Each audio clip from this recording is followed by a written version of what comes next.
बंदी छोड़ सतगुरु रामपाल जी परमेश्वर जी की जय हो। परम पिता परमात्मा सारी सृष्टि के रचनहार, कुल मालिक, असंख्य ब्रह्मांडों के स्वामी, जगत गुरु, तीनों लोकों में प्रवेश करके सबका धारण पोषण करने वाले, राजाधिराज, आत्माधार, नाथों के नाथ, देवों के देव महादेव, सर्वेश्वर, महेश्वर, मृत्युंजय, अजरो अमर, आदि अनादि सनातनी प्रभु, जगत पिता जगदीश्वर, श्री श्री 1008 की उपाधि के वास्तविक अधिकारी, अकाल मूरत सौद स्वरूपी राम वासुदेव, सर्वगतम ब्रह्म, परम पूज्य, प्रथम पूज्य, परम संत, परम पुरुष, परम धनी, परम दयालु, सत्य कबीर, हक्का कबीर, अल्लाहु कबीर, अल्लाहु अकबर, बाखबर, अल्लाह ताला, जगत के तारणहार, जगत के मुक्तिदाता, जगत के जगन्नाथ, हारे के सहारे, हिंदुओं के राम, मुसलमानों के अल्लाह, सिखों के वाहिगुरु, ईसाइयों के मसीह, दया के सागर दयानिधि, करुणा के सागर करुणानिधि, स्वयंभू परिभू, संकट मोचन, कष्ट हरण, मंगल करण, दुख भंजन, अविगत कबीर, निर्विकार निर्विषम परमात्मा, अलय अलेख सतगुरु, आदि अनादि सतगुरु, असली मर्यादा पुरुषोत्तम, असली राम, असली कृष्ण, असली घनश्याम, असली मुरारी, राजाओं के राजा, महाराजाओं के महाराजा, शहंशाहों के शहंशाह, सम्राटों के सम्राट, भगवानों के भगवान, अल्लाहों के अल्लाह, प्रभुओं के प्रभु, मसीहाओं के मसीह, सच्चे वाहिगुरु, बाबाओं के बाबा, पीरों के पीर, सेठों के सेठ, जगत सेठ, सावड़सा सेठ, सर्वगुण संपन्न, अनंत कोटि कलाओं के स्वामी, अनंत कोटि ब्रह्मांडों के नायक, योगियों में महायोगी, ध्यानियों में महाध्यानी, सिद्धों में परम सिद्ध, ज्ञानियों में तत्व ज्ञानी, ब्रह्म ज्ञानी, महाज्ञानी, परम ज्ञानी, सर्वश्रेष्ठ ज्ञानी, विज्ञानी, युवा कबीर, समर्थ कबीर, असमवात, अमित ओजा, सच्चे रहनुमा, करीम अल्लाह, सुभान अल्लाह, दुनिया के अंतिम पैगंबर, 8 सितंबर 1951 से गांव धनाना, जिला सोनीपत, हरियाणा, भारतवर्ष की पावन भूमि पे प्रकट रियल कल की भगवान श्री नारायण साकार हरि, श्री बाबा साहेब, नूर अनंत परमात्मा, सच्चे दरवेश, सच्चे बाखबर, संत श्रोमणी सतगुरु रामपाल जी परमेश्वर जी के चरण कमल में साध संगति से जुड़े हुए आप और हम सभी सत्सेवक भाई बहनों का अनंत कोटि दंडवत प्रणाम। सत्साई भाई और बहनों, बहुत बड़ी दया, बहुत बड़ी मेहर पूज्य गुरुदेव भगवान की, परमेश्वर रामपाल जी की, जिनके शुभ आशीर्वाद से, विशेष आशीर्वाद से और विशेषकर हिंदू समाज से जुड़े भाई बहनों को, श्रद्धालुओं को, परमात्मा चाहने वाली आत्माओं को परमात्मा की प्राप्ति के विषय में इस पवित्र पुस्तक हिंदू साहिबान नहीं समझे गीता वेद पुराण, जो कि परम संत सतगुरु रामपाल जी के कर कमल से लिखित है, शास्त्र प्रमाणित है, अध्यात्म के विषय में भाई बहनों को बहुत कुछ जानने और समझने को मिल रहा है। और निश्चित तौर पर हमारी बुद्धि अध्यात्म के मामले में अज्ञान से सराबोर करके सदियों से हमारे धर्म गुरुओं के द्वारा घुटनों में ला दी गई थी, और वही बुद्धि पुनः सतगुरु रामपाल जी के संपर्क में आने से, उनकी सत्य कथाएं सुनने से, सत्संग सुनने से, उनके विचार सुनने से, जो कि शास्त्र प्रमाणित हैं, अब धीरे धीरे ऊपर को उठना शुरू हो रही है। तो भाई और बहनों, ये जो पवित्र पुस्तक है, जो हिंदू समाज के लिए विशेषकर एक वरदान साबित हो रही है, संजीवनी बूटी की तरह साबित हो रही है, जो एक बार पुनः हिंदू समाज को जीवित करेगी, सतभक्ति के लिए प्रेरित करेगी। इस पुस्तक के माध्यम से पुनः सोया हुआ सनातन जागेगा, सनातनी परमात्मा प्रेमी लोग जागेंगे और अपने मूल घर, अपने मूल ठिकाने सतलोक के विषय में जानेंगे। अर्थात एक बार फिर से सोया हुआ मानव समाज अपने निज घर, अपने मूल ठिकाने सतलोक के विषय में जानेगा, समझेगा, उसको प्राप्त करने की चाहत अपने दिल में पैदा करेगा। जिस मूल ठिकाने के विषय में गीता अध्याय 18 श्लोक नंबर 62 में गीता का ज्ञान देने वाले काल ब्रह्म ने अर्जुन से कहा कि उस परमेश्वर की प्राप्ति के बाद, हे अर्जुन, जहाँ जाने के बाद ये जीव आत्मा कभी भी जन्म और मृत्यु में नहीं आती है, जहाँ जाने के बाद साधक लौटकर फिर वापस संसार में नहीं आता है, उस परम पद की खोज करनी चाहिए। तो वह परम पद सनातन परम धाम सतलोक, जहाँ से सतगुरु रामपाल जी स्वयं चलकर गति करके अपने नियम अनुसार आए हैं हमें जगाने के लिए। तो भाइयों और बहनों, ये पुस्तक हमें हर प्रकार से जागृत करेगी, सचेत करेगी, हमारी सोई हुई आत्मा को पुनः जीवित करेगी। तो अब हम इस पुस्तक में आगे बढ़ते हैं। आज इसी कड़ी में हमारा ये 18वें नंबर का वीडियो है और प्रत्येक वीडियो में गुरुदेव भगवान के आशीर्वाद से हमें बहुत कुछ सोचने समझने को मिल रहा है।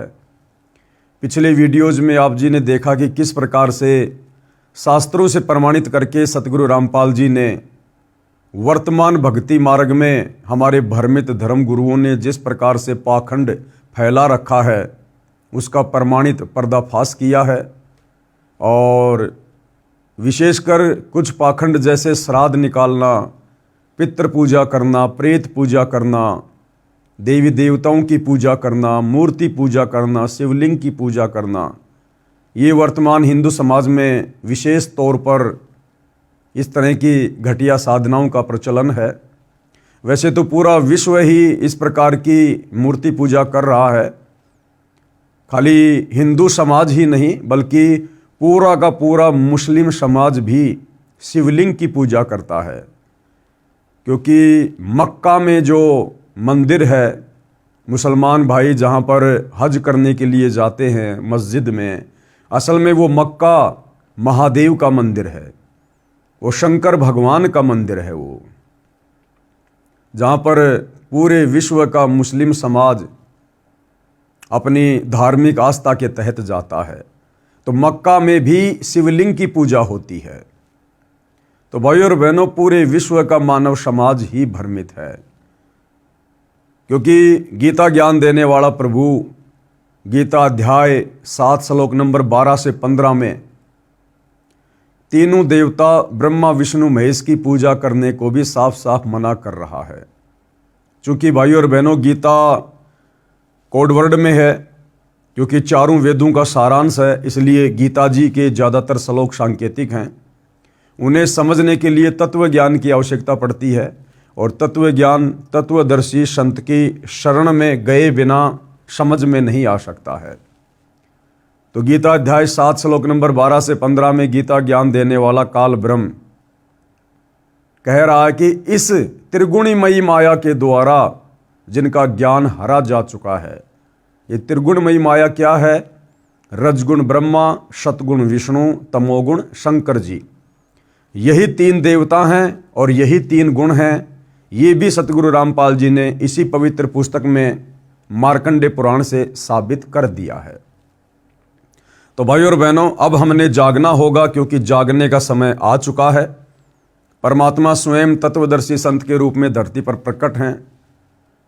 भक्ति युग का समय चल रहा है और हमने हर प्रकार से काल के द्वारा फैलाई गई पाखंड पूजाओं से मुक्ति प्राप्त करनी पड़ेगी, पीछा छुड़वाना पड़ेगा, नादान ज्ञानहीन धर्म गुरुओं से पीछा छुड़वाना पड़ेगा और एकमात्र तत्वदर्शी संत सतगुरु रामपाल जी से उपदेश लेकर अपनी आत्मा के कल्याण हेतु भक्ति मार्ग पर निसंकोच निसंदेह होकर सर्व प्रमाण देखकर अब आगे बढ़ना होगा। तो समाज में विशेष तौर पर जो पाखंड पूजा श्राद्ध वाली फैली हुई है, उसका खंडन करते हुए सतगुरु रामपाल जी ने काफ़ी महापुरुषों के विचार व्यक्त किए हैं। सर्वप्रथम स्वयं परम अक्षर ब्रह्म सत्य पुरुष, सारी सृष्टि के सृजनहार कबीर देव, जो कि रह रहकर इस पृथ्वी पर आते रहते हैं। सतयुग में परमात्मा सतसुकृत ऋषि के नाम से आए, त्रेता में मुनिंदर ऋषि के नाम से आए, द्वापर में करुणामय ऋषि के नाम से आए और कलयुग में 650 साल पहले बनारस के काशी में कबीर नाम से आए, तो उस समय भी परमात्मा ने 120 वर्ष तक लीला करके इस तत्व ज्ञान के माध्यम से यही समझाया था कि यदि हमने परमात्मा प्राप्ति करनी है तो इन पाखंडों से मुक्ति प्राप्त करनी पड़ेगी। तो उसी दिशा में परमेश्वर कबीर जी द्वारा श्राद्ध का किस प्रकार से खंडन किया गया है। एक समय काशी नगर बनारस में गंगा दरिया के घाट पर कुछ पंडित जी श्राद्धों के दिनों में अपने पितरों को जल दान करने के मकसद से गंगा के जल का लोटा भरकर पटरी पर खड़े होकर सुबह के समय सूर्य की ओर मुख करके पृथ्वी पर लोटे वाला जल गिरा रहे थे। परमात्मा कबीर जी ने ये सब देखा तो जानना चाहा कि आप ये किस उद्देश्य से कर रहे हैं। अब परमेश्वर को तो सारे उद्देश्य का पता था, लेकिन जब ये कबीर परमात्मा धरती पर तत्वदर्शी संत के रूप में आता है तो एक आम मनुष्य की भांति, एक आम संत की भांति ही लीला करता है। पंडितों ने बताया कि हम अपने पूर्वजों को जो पितर बनकर स्वर्ग में निवास कर रहे हैं, पितर कभी भी स्वर्ग में निवास नहीं करते हैं। स्वर्ग में तो देव आत्माएं निवास करती हैं, पितर योनि अलग है। उनको जल दान कर रहे हैं, यह जल हमारे पितरों को प्राप्त हो जाएगा। अब देखो भाई और बहनों, हमारे ज्ञानहीन नादान धर्मगुरुओं की अज्ञानता। कह रहे थे कि हम ये जो जल अर्पित कर रहे हैं ना, ये स्वर्ग में हमारे पितर बैठे हुए हैं, उनके पास पहुंच जाएगा।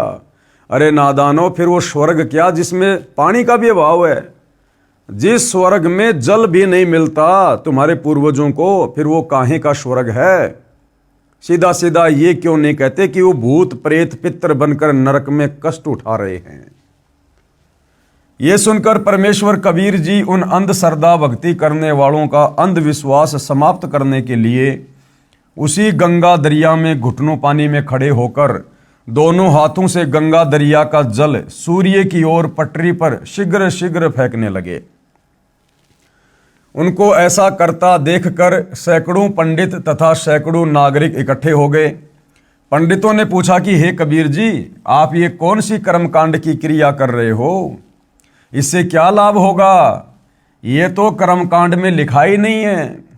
अब देखो भाई और बहनों, अगर कबीर परमात्मा उस समय श्राद्ध खंडन करने के मकसद से अगर ये क्रिया ना कर रहे होते, और यदि उन पंडितों के पूछने पर कि हे कबीर जी, आप ये कौन सा कर्मकांड कर रहे हो और इससे क्या फायदा होगा, अगर कबीर परमात्मा ये कह देते कि इस प्रकार से कर्मकांड करने से घर में धन लाभ अति शीघ्र होता है, पुत्र प्राप्ति होती है, तो वो पूरा का पूरा समाज उस कर्मकांड को तुरंत करना शुरू कर देता।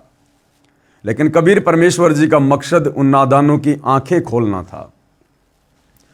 कबीर जी ने उत्तर दिया कि यहां से 1 मील यानी 1.5 किलोमीटर दूर मेरी झोपड़ी के आगे मैंने एक बगीची लगा रखी है, उसकी सिंचाई के लिए ये क्रिया कर रहा हूं। ये जड़ मेरी बगीची की सिंचाई कर रहा है। अब ये बात सुनकर सारे पंडित हंसने लगे और बोले कि ये कभी संभव नहीं हो सकता, 1 मील दूर ये जल कैसे जाएगा, ये तो यही रेत में समा गया है। कबीर जी ने कहा कि यदि आपके द्वारा गिराया जल सैकड़ों मील दूर स्वर्ग में जा सकता है, तुम्हारे पूर्वजों के पास जो पितर बने हुए हैं वहां जा सकता है, तो मेरे द्वारा गिराए जल को 1 मील जाने पर कौन सी आश्चर्य की बात है। अब इस बात को सुनकर सारे के सारे पंडित शर्मिंदा हो गए। ये बात सुनकर पंडित जी समझ गए कि हमारी क्रियाएं व्यर्थ हैं, बेकार हैं। कबीर जी ने 1 घंटा बाहर पटरी पर खड़े होकर कर्मकांड यानी श्राद्ध व अन्य क्रियाओं पर सटीक तर्क दिया, यानी सत्संग किया परमात्मा ने, और कहा कि आप एक और तो कह रहे हो कि आपके पितर स्वर्ग में हैं, दूसरी ओर कह रहे हो उनको पीने का पानी नहीं मिल रहा, वे वहां प्यासे हैं, उनको सूर्य को अर्घ देकर जल पार्सल करते हो। यदि स्वर्ग में पीने के पानी का ही अभाव है तो उसे स्वर्ग नहीं कह सकते, वह तो रेगिस्तान होगा, रेगिस्तान। वास्तव में वे पितरगण यमराज के अधीन यमलोक रूपी कारागार अर्थात जेल में अपराधी बनाकर डाले जाते हैं। वहां पर जो निर्धारित आहार यानी भोजन है वह सबको दिया जाता है। जब पृथ्वी पर बनी कारागार यानी जेल में कोई भी कैदी खाने के बिना नहीं रहता, सबको खाना पानी मिलता है, तो यमलोक वाली जेल तो निरंजन काल राजा ने बनाई है, उसमें भी भोजन पानी का अभाव नहीं है। कुछ पितरगण पृथ्वी पर विचरण करने के लिए यमराज से आज्ञा लेकर पृथ्वी पर पैरोल पर आते हैं। यानी भाई और बहनों, सेम सिस्टम ऊपर के लोगों का भी वही है जो यहां के लोगों का है। यहां का जो सुप्रीम कोर्ट का जज है उसको समझ लो ऊपर के लोगों का धर्मराज। ऊपर के लोगों में जो यम के दूत हैं उनको समझ लो इस पृथ्वी पर ये पुलिस प्रशासन, और ऊपर जो नरक है उसको समझ लो इस पृथ्वी लोक की जेल। और जिस प्रकार यहां कैदी को पैरोल मिल जाती है, जमानत मिल जाती है, इसी प्रकार ऊपर के लोकों में वो जो पितरगण हैं, जो प्रेत बने हैं हमारे पूर्वज, उनको भी वहां पर आज्ञा से नीचे आने जाने की सूक्ष्म शरीर में परमिशन मिल जाती है, पैरोल मिल जाती है। सेम सिस्टम वही है। तो परमात्मा ये समझाना चाह रहे थे कि नालायकों, जिस प्रकार इस पृथ्वी लोक की जेल में चाहे कोई भी कैदी हो, कैसा भी कैदी हो, सरकार के द्वारा उसको खाना पीना अवश्य मिलता है, भोजन की व्यवस्था अवश्य की जाती है, तो ऊपर तो जो जेल है, जो नरक है, वो यमराज के द्वारा निर्धारित है, इस काल निरंजन के द्वारा बनाई गई जेल है। जो इस पृथ्वी लोक पर भक्ति नहीं करते हैं उनको उस जेल में डाला जाता है। तो क्या वहां पर खाने पीने की व्यवस्था नहीं होगी? यहां से तो उत्तम ही व्यवस्था होगी। लेकिन उसके बाद गुरुदेव हमें समझाना चाहते हैं, उसके बाद फिर ये श्राद्ध क्यों निकालते हैं? क्योंकि भाइयों और बहनों, बहुत सारे जो पितर होते हैं, जो प्रेत होते हैं, उनको उस ऊपर वाली जेल का वो सामान्य खाना अच्छा नहीं लगता। जैसे नीचे की जेल में बहुत सारे ऐसे होते हैं कैदी, वो अपना स्पेशल भोजन बनवाते हैं। जेल का सामान्य भोजन वो लोग नहीं खाते, स्पेशल भोजन बनवाते हैं या बाहर से मंगवाते हैं, जैसा भी होता है। तो ठीक इसी प्रकार कुछ एक जो पितर होते हैं वो वहाँ की सामान्य जेल का नरक का खाना नहीं खाते, उनको अच्छा सा नहीं लगता है। तो वो क्या करते हैं, यमराज से पैरोल लेकर, जमानत लेकर, कुछ दिनों की मोहलत लेकर, क्योंकि वो सूक्ष्म शरीर में होते हैं, और सूक्ष्म शरीर से वो यहाँ पृथ्वी पर आ जाते हैं, और यहाँ वो किसी दूसरे के शरीर में प्रवेश करके अच्छे अच्छे भोजन का आनंद लेते हैं। तो क्या कह रहे हैं गुरुदेव? कुछ पितरगण पृथ्वी पर विचरण करने के लिए यमराज से आज्ञा लेकर पृथ्वी पर पैरोल पर आते हैं। वे जीभ के चटोरे होते हैं, उनको कारागार वाला सामान्य भोजन अच्छा नहीं लगता। वे भी मानव जीवन में इसी भ्रम में अंधभक्ति किया करते थे कि श्राद्धों में एक दिन के श्राद्ध कर्म से पितरगण 1 वर्ष के लिए तृप्त हो जाते हैं। उसी आधार से रुचि ऋषि के चारों पूर्वज पितरों ने पैरोल पर आकर काल प्रेरणा से रुचि ऋषि को भ्रमित करके और वेदों अनुसार शास्त्रोक्त साधना छुड़वाकर विवाह कराकर श्राद्ध आदि शास्त्र विरुद्ध कर्मकांड के लिए प्रेरित किया। और ध्यान देने की बात है भाइयों और बहनों, जिन पितरों को, जिन प्रेतों को यमराज कुछ दिन की मोहलत दे देता है, नीचे आने की पैरोल दे देता है, जमानत दे देता है, इसमें भी उस काल का बहुत बड़ा स्वार्थ होता है। उन पितरों के माध्यम से नीचे हम प्राणियों को भटकाने के लिए, भक्ति मार्ग से भरमाने के लिए, उल्टी साधना शुरू करवाने के लिए, कर्मकांड शुरू करवाने के मकसद से उस भले ब्राह्मण को भी पितर बनाकर छोड़ा, यानी रुचि ऋषि को भी। पृथ्वी पर आकर पितर रूपी भूत किसी व्यक्ति, स्त्री या पुरुष में प्रवेश करके भोजन का आनंद लेते हैं, अन्य के शरीर में प्रवेश करके भोजन खाते हैं। भोजन की सूक्ष्म वासना से उनका सूक्ष्म शरीर तृप्त होता है। जिस प्रकार भाइयों और बहनों, गुरुदेव ने बताया कि राधा स्वामी पंथ का जो प्रवर्तक था शिव दयाल, उसने भी सत्य साधना नहीं की, शास्त्रों के अनुसार भक्ति नहीं की, और मरने के बाद शिवदयाल सीधा वो भूत बना।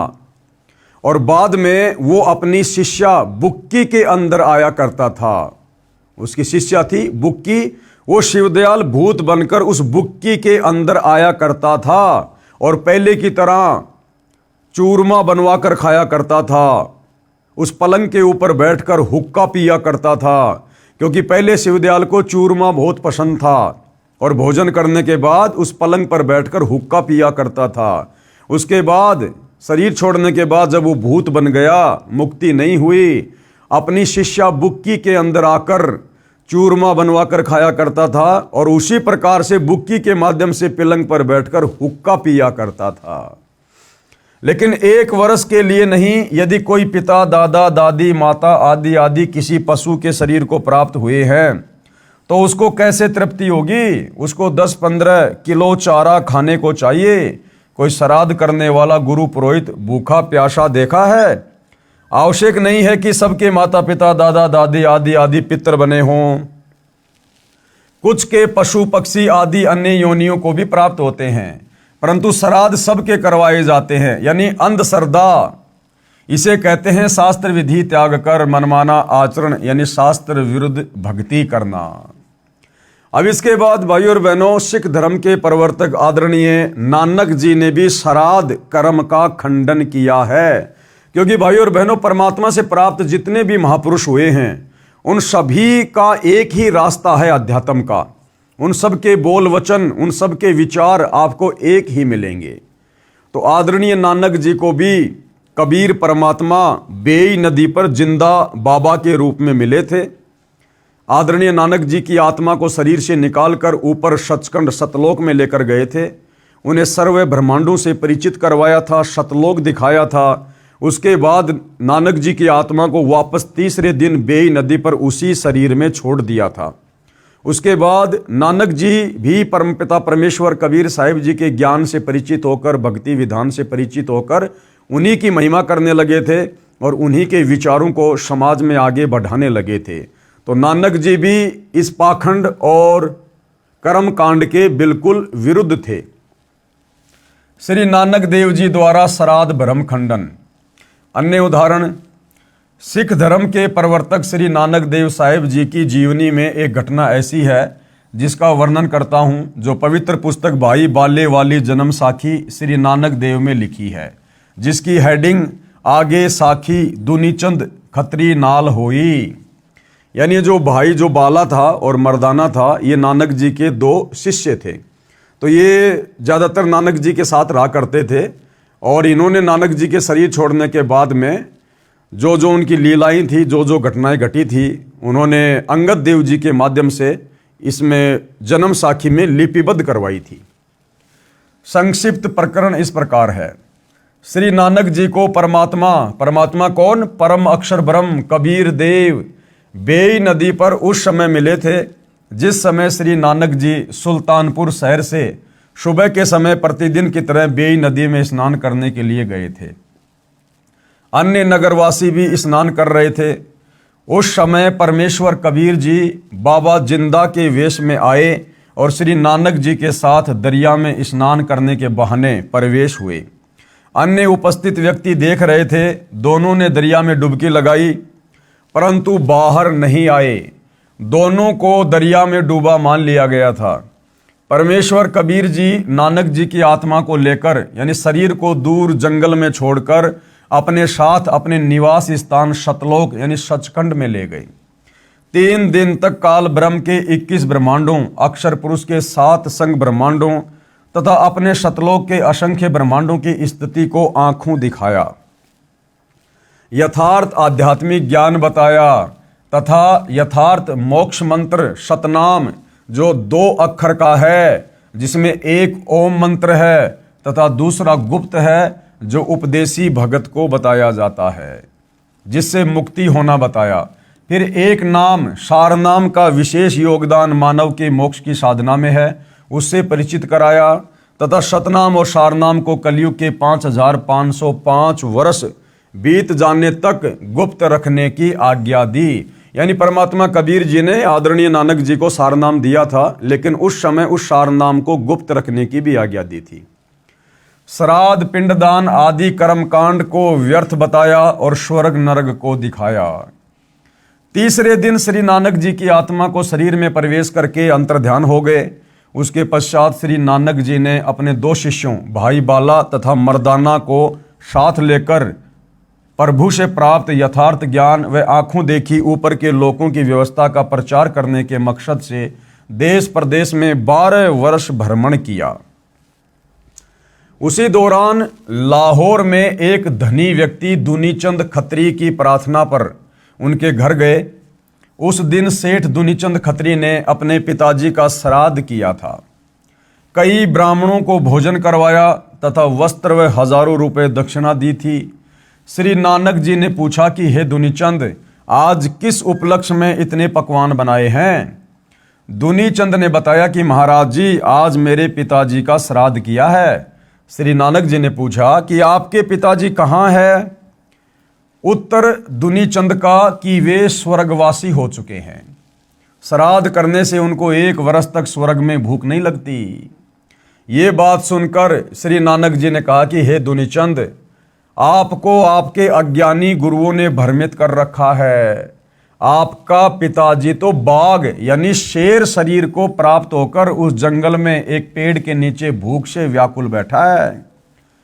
आदरणीय नानक जी ने दुनीचंद को क्या कहा कि आपके पिताजी स्वर्ग में नहीं, बल्कि आपके भ्रमित गुरुजनों के द्वारा जो आदि अधूरी साधना उनको दी गई थी, उस भक्ति साधना के चलते आपके पिताजी मरने के बाद में शेर बन गए, शेर, बाघ। और वो तो फला फला जगह उस पेड़ के नीचे बिल्कुल व्याकुल बैठे हुए हैं। यदि मेरी बात पर विश्वास नहीं है तो जांच कर सकते हैं। तू एक व्यक्ति को भोजन तैयार कर, यानी एक व्यक्ति का भोजन तैयार कर और उस जंगल में जा। तेरी दृष्टि पड़ते ही मेरे आशीर्वाद से उस बाघ यानी शेर को मनुष्य बुद्धि आ जाएगी, यानी वो तुझे हानि नहीं पहुंचाएगा। उसको अपना पूर्व जन्म भी याद आ जाएगा। जब वो तेरा पिता था, वो जन्म भी उसको याद आ जाएगा उस बाघ की योनि में। दुनीचंद जी को श्री नानक जी पर पूर्ण विश्वास था कि इन्होंने जो बोल दिया वह सिद्ध है। इस महात्मा में लोग बड़ी शक्ति बताते हैं। दुनीचंद सेठ एक व्यक्ति का भोजन जो श्राद्ध के बाद बचा था लेकर उस बताए जंगल में उसी झाड़ के पास गया तो एक सिंह दिखाई दिया जो दुनीचंद की ओर कुत्ते की तरह दूम हिला हिलाकर भाव प्रकट करने लगा कि मैं कोई हानि नहीं करूंगा, आजा मेरे पास। दुनीचंद सेठ ने भोजन बाघ के सामने थाली में रख दिया। सारा भोजन बाघ खा गया। दुनीचंद ने कहा कि हे पिताजी, आप तो बड़े धर्म कर्म करते थे, आप तो सदा शाकाहारी रहे, आपकी ये दशा कैसे हुई? क्योंकि नानक जी ने अपने आशीर्वाद से, अपनी शक्ति से उस बाघ को मनुष्य बुद्धि प्रदान कर दी थी, जिस प्रकार से वो मनुष्य की भाषा में बोलने लगा। श्री नानक महाराज जी की शक्ति से सिंह ने कहा कि बेटा, जब मेरे प्राण निकल रहे थे उसी समय साथ वाले मकान में मांस पकाया जा रहा था। उसकी गंध मेरे तक आई और मेरे मन में मांस खाने की इच्छा हुई। उसी समय मेरे प्राण निकल गए, जिस कारण से मुझे शेर का शरीर मिला। अब देखो भाइयों और बहनों, बड़े विचार करने की बात है। अंत समय में भी ये काल हमारे साथ में इस प्रकार से धोखा करता है, जिस प्रकार सेठ दुनीचंद जी के पिताजी के साथ किया। सेठ दुनीचंद का पिता बड़ा धार्मिक था, धर्म कर्म किया करता था, भक्ति किया करता था, जैसी भी उन अज्ञानी धर्मगुरुओं ने उसको बता रखी थी। और टारगेट क्या था इस आत्मा का कि मैंने अपनी आत्मा का कल्याण करवाना है, मैंने स्वर्ग में जाना है। लेकिन अंत समय में तत्वदर्शी संत की शरण के अभाव में और संपूर्ण ज्ञान ना हो पाने के चलते आत्मा को किस प्रकार से यह काल भ्रमित करता है। पूरा जीवन शाकाहारी बिताने वाले सेठ दुनीचंद के पिताजी जब अंतिम समय में सैया पर लेटे हुए थे, उसी समय पाड़ोस में किसी व्यक्ति ने मांस पकाया, यानी नॉनवेज बना रहा था। और उस मांस की जो महक थी, जो गंध थी, वो सेठ दुनीचंद जी के पिताजी के नाकों में आई। और उस महक को सूंघ कर काल प्रेरणा से सेठ दुनीचंद के पिताजी ने सोचा कि वाह क्या महक है। बस इतना ही सोचा और उसी समय उनके प्राण निकल गए। और परमात्मा जी का फिर अटल विधान है कि अंत समय में शरीर छोड़ते समय इस प्राणी की आस्था, इसकी मोह ममता, इसकी चाहत जिस भी वस्तु में रह जाएगी, पोते में, पोती में, धन में, संपत्ति में, खेत में, किसी पशु में या खाने पीने में, ये प्राणी उस विधान अनुसार वही जन्म लेगा, उसी प्रकार की योनि को जन्म प्राप्त करेगा। तो अंत समय में वो मांस की महक दुनीचंद के पिताजी के नाक में पड़ी और मांस खाने की इच्छा जागृत हुई। उसी समय उनके प्राण निकल गए और वो इच्छा उनके अंदर रह गई सूक्ष्म शरीर में। काल ने अगला जन्म उसको बाघ का दे दिया, शेर का, कि ले बेटा, अंत समय में तेरी मांस खाने की इच्छा थी ना, अब तू कच्चा मांस खा, कच्चा मांस जब तक इस बाघ के शरीर में रहेगा। इसलिए भाई और बहनों, हम भक्तों को भी यहाँ बहुत बड़ी शिक्षा मिलती है कि हमने सदैव अपने विचारों को, अपनी सोच को, अपनी भावनाओं को, अपनी जिज्ञासाओं को सतगुरु रामपाल जी भगवान की भक्ति के इर्द गिर्द ही रखना चाहिए। हमने सांसारिक लोगों से ज़्यादा उठना, बैठना, बातचीत करना, व्यवहार करना बिल्कुल बंद कर देना चाहिए। यदि कोई विशेष कार्य है तो अपने कार्य तक हम सीमित रहें, उसके बाद तुरंत वहाँ से उठकर फालतू की बातें ना करके, इधर उधर की निंदा चुगली वाली बातें ना सुन के, ना करके हम वापस अपने कार्य पर लगे या फिर परमेश्वर की भक्ति में लगे, परमेश्वर के सुमरण में, चिंतन मनन में या सत्संग सुनने में अपना समय बिताएं। ये हम भक्तों की दैनिक क्रिया होनी चाहिए। ना जाने कब ये शरीर छूट जाए, कब ये प्राण निकल जाए, और ना जाने कौन सी वो गलत क्रिया हम उस समय वो कर रहे हों, और उस गलत क्रिया के चलते, उस गलत सोच के चलते ये काल बलि अपने विधान अनुसार फिर हमें उन्हीं योनियों में जन्म देगा। और फिर परमात्मा भी जबरदस्ती नहीं करता, क्योंकि परमात्मा ने हमें समझा दिया, सत्संगों के माध्यम से अनेकों बार सावधान कर दिया कि भाई साधो सेती मस्करी चोरा नाल खुशाल, मल अखाड़ा जीतेंगे युगन युगन के माल। दुनिया से ती दोस्ती पड़े भजन में भंग, भाई एका एकी राम से या साधु के संग।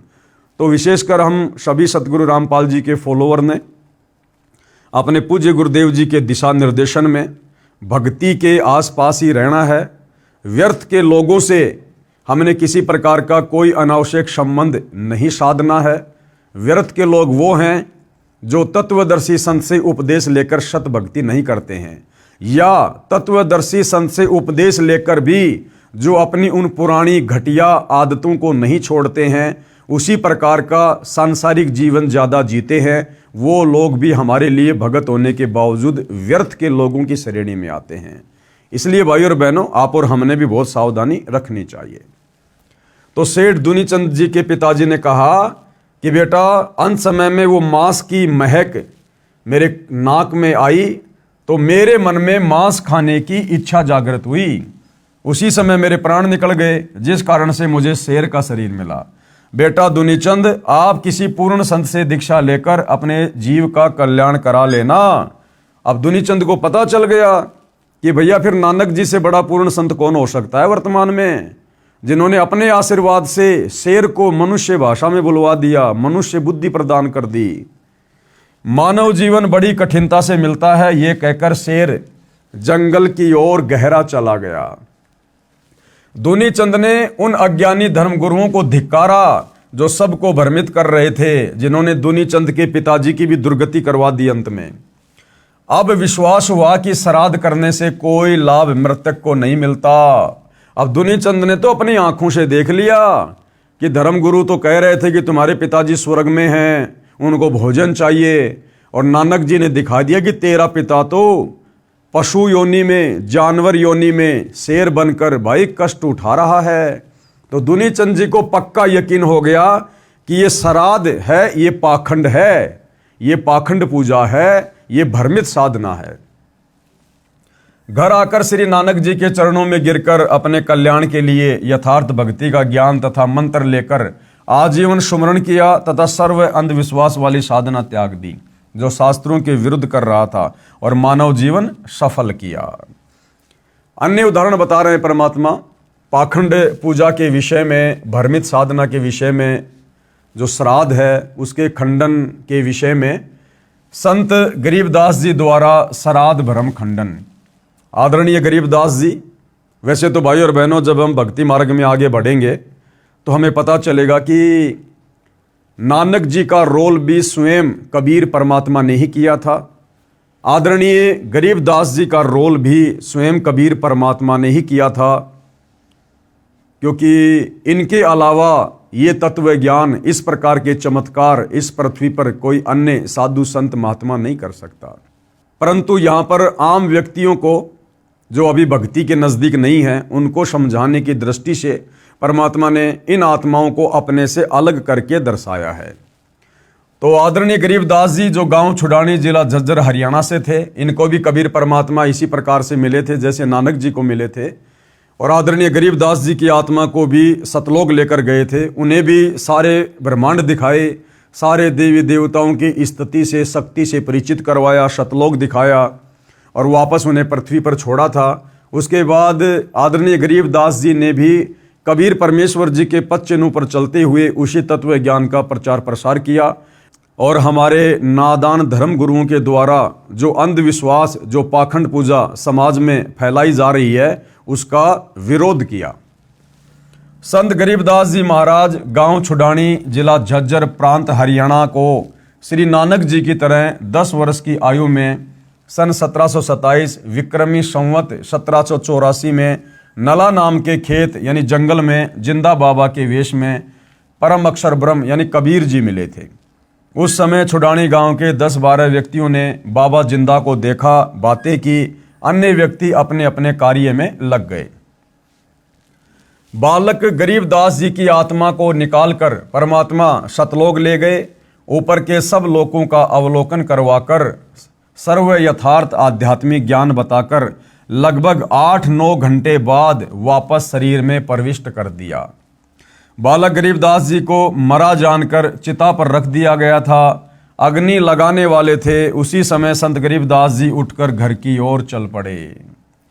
परमेश्वर कबीर जी ने उनको यथार्थ भक्ति ज्ञान दिया। उनके बहुत सारे शिष्य हुए। गांव छुड़ानी के एक भगत को संत गरीबदास जी की बात पर विश्वास नहीं था कि श्राद्ध कराया हुआ मृतक को नहीं मिलता। श्राद्धों के दिनों में उस भगत के दोनों माता पिता के श्राद्ध लगातार 2 दिन किए गए। पहले दिन माता जी का और अगले दिन उसके पिताजी का। संत गरीबदास जी ने कहा कि हे भगत, आपके माता पिता तो तुम्हारे खेत की जोड़ी, जिसे ग्रामीण भाषा में लेट यानी छोटा तालाब कहते हैं, जोड़ी, वहां पर भूखे रो रहे हैं। आप 2 व्यक्तियों का भोजन लेकर मेरे साथ चलो। वह भगत अतिशीघ्र अपने पिता के श्राद्ध से बची खीर व रोटी 2 व्यक्तियों की लेकर संत गरीबदास जी के साथ गया। उनके खेत में बनी जोहड़ी से लगभग 200 फुट दूर खड़े होकर संत गरीबदास जी ने आवाज लगाई कि हे फतेह सिंह तथा दया कौर, काल्पनिक नाम, आओ, आपका पुत्र आपके लिए भोजन लाया है। हालांकि भाइयों और बहनों, ये काल्पनिक नाम नहीं है, क्योंकि अब यहाँ सीधे सीधे अगर ये बात कह दी जाए तो आम व्यक्ति ये सोचेगा, भाई संत रामपाल जी को क्या पता, 350 साल पहले उस भगत के पिताजी का नाम ये था और उसकी माता का नाम ये था। इसलिए सतगुरु रामपाल जी यहाँ पर लिख रहे हैं काल्पनिक नाम। जबकि भाइयों और बहनों, सतगुरु रामपाल जी स्वयं परम अक्षर ब्रह्म हैं, अंतर्यामी परमेश्वर हैं, सारी सृष्टि के मालिक हैं, सभी आत्माओं के जनक हैं, आदि और अंत की जानने वाले हैं। तो परमेश्वर जी ने जो नाम यहाँ पर लिखे हैं उस भगत के माता पिता के, वो परम सत्य हैं। आओ, आपका पुत्र आपके लिए भोजन लाया है। उसी समय गीदड़ तथा गीदड़ी यानी उस भगत के माता पिता गिद्दड़ और गीदड़ी बने हुए थे और पंडित जी ने कहा था कि वो स्वर्ग में बैठे हैं, उनके श्राद्ध निकालो। उसी समय गीदड़ तथा गीदड़ी झाड़ियों से बाहर निकले। पहले तो ऊपर को मुख करके चिल्लाए, पहले तो रोए चिल्लाए ऊपर मुंह करके, अपनी दुर्गति को देखकर। जो शास्त्र विरुद्ध साधना उन्होंने मनुष्य जन्म में रहते सहते की थी हमारे भ्रमित धर्म गुरुओं के कहने पर। फिर दौड़े दौड़े संत गरीबदास जी के पास आए, दोनों के सामने खीर रोटी रख दी, शीघ्र शीघ्र खाकर वापस दौड़ गए। उस दिन उस भ्रमित भगत का अज्ञान भंग हुआ। उसके बाद उस भगत की आंखें खुली कि हमारे धर्म गुरु तो हमारे को सरेआम मूर्ख बना रहे हैं श्राद्ध के नाम पर। प्रतिदिन 2 व्यक्तियों का भोजन जैसा भी घर पर बनता था, एक समय उस जोड़ी की झाड़ियों में रख देता और प्रतिदिन वे दोनों जानवर भोजन खा जाते। कुछ वर्ष पश्चात उनकी मृत्यु हो गई। ये देखकर भी अन्य गांव वाले तो उस भगत का मजाक करते थे कि तेरे को गरीबू, यानी आदरणीय गरीबदास जी को गांव वाले गरीबू कहा करते थे। संत गरीबदास जी को गांव के लोग गरीबा, गरीबू आदि आदि अपभ्रंश नामों से पुकारा करते थे। क्योंकि भाइयों और बहनों, किसी भी महापुरुष के रहते सहते हम उनकी कदर नहीं करते, उनकी इज्जत नहीं करते, और जाने के बाद फिर हम उनकी महिमा करते हैं जिसका हमें कोई लाभ नहीं होता। त्रेता युग में रामचंद्र जी आए, उस समय किसी ने ठंडा पानी नहीं पीने दिया। द्वापर में श्री कृष्ण जी आए, सदा उनके साथ लड़ाई झगड़ा रखा, और आज उनके जाने के बाद उनके मंदिर बना बनाकर सोने चांदी पत्थर की मूर्तियां सजाकर उनकी पूजा कर रहे हैं। अब हमें उनकी पूजा पाठ करने से किसी प्रकार का कोई लाभ नहीं मिलना है। तो लोगों ने कहा कि भाई तेरे को तो गरीबों ने बहका दिया है, श्राद्ध नहीं करता, बड़ी हानि हो जाएगी। परंतु भगत को अटल विश्वास हो चुका था, क्योंकि वो तो अपनी आंखों से देख चुका था। आजीवन मर्यादा में रहकर साधना करके जीवन सफल किया। जीवन में कोई हानि नहीं हुई, अपितु अद्भुत लाभ हुए। धनी हो गया, सैकड़ों गाय मोल ले ली, बड़ी हवेली यानी कोठी बना ली। कुछ वर्ष पश्चात बच्चों ने भी दीक्षा ले ली, सुखी जीवन जिया। यानी हमारे धर्मगुरु जो हमें डराते हैं ना कि श्राद्ध नहीं निकालोगे तुम्हारे घर में ये नुकसान हो जाएगा, वो नुकसान हो जाएगा। भाइयों और बहनों, नुकसान हो जाएगा, लेकिन वो नुकसान उन लोगों को होगा जिनको सतगुरु की शरण प्राप्त नहीं है, जिनको तत्वदर्शी संत की शरण प्राप्त नहीं है। उसके बाद तो वो देवी देवता उसका घनचक्कर बना देंगे, घनचक्कर, यदि उनकी पूजा पाठ नहीं की, उनका भाग समय पर नहीं निकाला तो। और जिस दिन आप सतगुरु की शरण में आकर, जैसे वर्तमान में धरती पर पूर्ण संत सतगुरु रामपाल जी हैं, इनकी शरण में आने के बाद ये पाखंड पूजा तो हमने छोड़नी पड़ेगी। श्राद्ध निकालना, पितृ पूजा, प्रेत पूजा, देवी देवताओं की पूजा, मंदिर मस्जिद चर्च गुरुद्वारों में जाकर वो आदि अधूरी साधना करना, तीर्थों पे जाना, धामों पे जाना, पैदल यात्रा करना, कावड़ वावड़ लेके आना, ये सारी की सारी शास्त्र विरुद्ध साधना हमने त्यागनी पड़ेगी। परंतु सच्चे सतगुरु की शरण में आने के बाद ये काल बली हमारी तरफ आंख उठा के भी नहीं देख सकता। इसलिए यदि आप सतगुरु की शरण में आए बिना उन पाखंड पूजाओं को त्यागते हैं तो हो सकता है आपको नुकसान हो जाए। परंतु सतगुरु की शरण में आने के बाद जब हम उन पाखंड पूजाओं को त्यागते हैं, ठोकर मारते हैं, और यदि मर्यादा में रहेंगे, ये काल बली हमारा बाल भी बाका नहीं कर सकता। अन्य उदाहरण दे रहे हैं गुरुदेव भगवान पाखंड पूजा को लेकर, विशेषकर श्राद्ध के खंडन को लेकर। लेखक यानी संत रामपाल जी द्वारा श्राद्ध भ्रम खंडन सत्य कथा। अब गुरुदेव भगवान अपनी जुबानी सत्य कथा बता रहे हैं कि किस प्रकार से हमारे नादान धर्मगुरुओं ने श्राद्ध के नाम पर समाज को भ्रमित किया हुआ है। मेरे पूज्य गुरुदेव स्वामी राम देवानंद जी बड़ा पैतावास, तहसील चरखी दादरी, जिला भिवानी, प्रांत हरियाणा के निवासी थे। अब यहां पर भाइयों और बहनों एक शब्द इस्तेमाल किया है सतगुरु रामपाल जी ने कि मेरे पूज्य गुरुदेव स्वामी राम देवानंद जी। अभी भाइयों और बहनों, आप परमेश्वर जी की शरण से दूर हैं, आपने अभी उनके सत्संग सुनने शुरू नहीं किए हैं, इसलिए ये बात अभी आपको समझ में नहीं आएगी। जब आप उनसे उपदेश लेकर धीरे धीरे भक्ति मार्ग में आगे बढ़ेंगे तो आप जी को पता चलेगा कि सतगुरु रामपाल जी तो स्वयं जगत गुरु हैं। जगत गुरु यानी सारे संसार के गुरु, सारी सृष्टि के गुरु हैं, सबको ज्ञान देने वाले हैं। फिर भला इन्हें गुरु बनाने की क्या आवश्यकता। लेकिन इस लोक के विधान अनुसार गुरु शिष्य परंपरा को बनाए रखने के लिए जब जब ये कबीर परमात्मा परम अक्षर ब्रह्म शतलोक से चलकर संत रूप में धरती पर प्रकट होता है, तो यहाँ के नियम अनुसार इन्होंने एक अच्छी आत्मा को अपने गुरु के रूप में, सांसारिक दिखावे के रूप में इन्होंने धारण करना पड़ता है, ताकि गुरु शिष्य परंपरा बनी रहे और यहाँ की मर्यादा भी बनी रहे। अन्यथा सतगुरु रामपाल जी तो स्वयं जगत गुरु हैं, गुरुओं के गुरु हैं, संत शिरोमणि हैं, इन्हें गुरु बनाने की आवश्यकता नहीं है। और जो व्यक्ति किसी को गुरु बनाकर फिर उससे ज्ञान ग्रहण करके आगे ज्ञान देता है, फिर हम उसको जगत गुरु की उपाधि नहीं दे सकते। इसलिए इस गूढ़ रहस्य को आप जी उस समय समझेंगे जब आप सतगुरु से शरण लेकर धीरे धीरे उनके सत्संग सुनेंगे। जो लगभग 16 वर्ष की आयु में पूर्ण परमात्मा की प्राप्ति के लिए अचानक घर त्याग कर निकल गए थे। कौन? सतगुरु रामपाल जी के मुंह बोले गुरुदेव। प्रतिदिन पहनने वाले वस्त्रों को अपने ही खेतों के निकट घने जंगल में किसी मरे हुए पशु की अस्थियों के पास डाल गए। शाम को घर न पहुंचने के कारण घर वालों ने जंगल में तलाश की। रात्रि का समय था। कपड़े पहचान कर दुखी मन से पशु की अस्थियों को बच्चे की अस्थियां जानकर उठा लाए तथा ये सोचा कि बच्चा जंगल में चला गया, किसी हिंसक जानवर ने खा लिया। अंतिम संस्कार कर दिया।